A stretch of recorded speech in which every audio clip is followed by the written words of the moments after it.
parler de votre projet, le projet que vous avez lancé. L'idée, avant d'y venir, l'idée c'était aussi que ce que vous aviez fait durant votre thèse ne reste pas quelque part sur thèse.fr ou dans un classement vertical quelconque, mais que ça ait une utilité au-delà. Exactement. Donc en fait, donc si je parle rapidement de PostLab, donc le constat c'est qu'on en a parlé, l'innovation, enfin le berceau de l'innovation, c'est l'académique, même si effectivement il y a de l'innovation dans le privé. La problématique pour ce qui est de l'intelligence artificielle, c'est qu'aujourd'hui ce qu'on voit comme innovation et ce qui est montré au public, c'est plutôt ce qui est fait par les GAFAM. Ouais. Et l'objectif de PostLab, et justement c'est né comme beaucoup d'entreprises, de frustration qu'on a pu avoir, soit soi-même, soit autour de soi, c'est le problème de la diffusion justement de ces connaissances, c'est-à-dire l'atteinte de connaissances scientifiques à la société civile. Et effectivement, enfin, si je reprends moi ce que j'ai pu développer au cours de ma thèse ou mes autres contrats de recherche, en fait c'est sur un disque dur quelque part et ça n'a pas nécessairement bénéficié à la société civile. Et c'est ça que vous trouviez dommage et c'est ça qui a finalement généré cette frustration quelque part qui a généré l'idée du projet.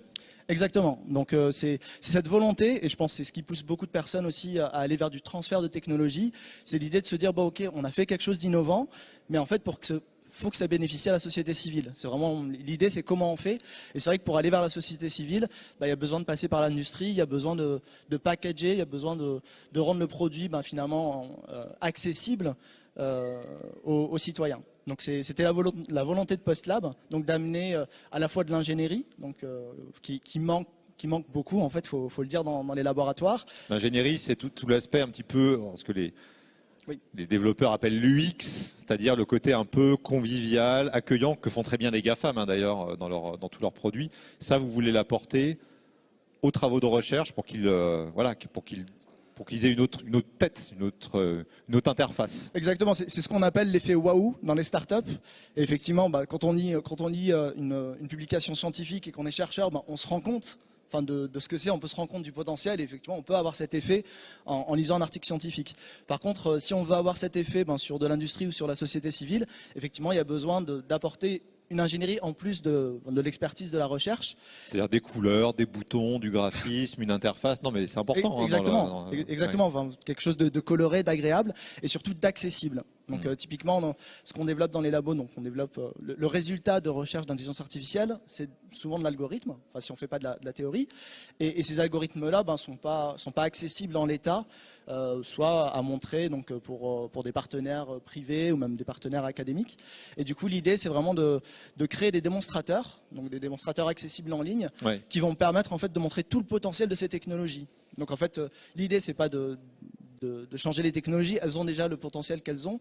L'idée, c'est d'arriver à le révéler finalement en apportant ce vernis qui va finalement mettre en valeur le travail des chercheurs. Donc c'est ça le travail de PostLab, c'est quelque part plateformiser à votre tour les travaux de recherche pour les montrer d'une autre manière, d'une manière dont ils n'ont pas l'habitude de se montrer en réalité. Exactement, rendre accessible la recherche et justement décloisonner justement ce mur qu'on a entre la recherche académique, on a peu de connaissances et d'a priori par rapport à l'industrie, et de l'autre côté où ça peut être similaire. Et là ça se passe en ce moment, vous me confiez que les versions allaient sortir. Oui, donc la plateforme sort bientôt, avec la volonté aussi de construire donc une cartographie de l'écosystème académique de l'IA.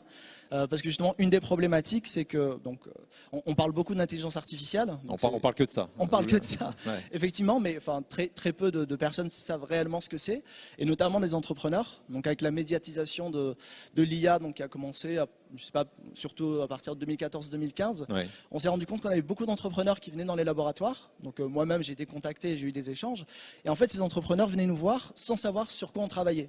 Donc en fait, ils savaient qu'on faisait de l'informatique, qu'on faisait de l'IA, mais sans savoir les thématiques de recherche, sans savoir les domaines d'application, en sachant qu'un chercheur, en général, il travaille sur un domaine très pointu, c'est ce qui fait sa force. Ouais. Et du coup, si on vient le voir avec un autre sujet, ça ne va pas l'intéresser. Donc en fait, c'était vraiment ça. On avait des gens qui venaient nous voir, mais sans savoir réellement ce qu'ils pouvaient attendre de nous. Et à l'inverse, c'était comme si on allait voir une entreprise pour travailler avec elle sans savoir précisément ce qu'elle faisait comme travail. Donc l'objectif, c'est vraiment d'arriver à faire des rencontres qualifiées et à permettre finalement à tout le monde d'avancer, parce que finalement les chercheurs, dans la majorité, ne sont pas contre à avancer avec des entrepreneurs. Justement, encore surtout dans les domaines dans lesquels vous êtes, j'imagine, parce que de toute façon, il y a y a une connexion directe qui se fait, alors que ce soit avec les GAFAM ou avec d'autres entreprises. Exactement. Il y a, surtout pour le numérique, il y a quand même une facilité accrue à aller vers la société civile et de manière plus rapide justement que les biotech, à passer d'une innovation de laboratoire à une innovation sociétale. Donc on a tout intérêt justement à travailler ensemble.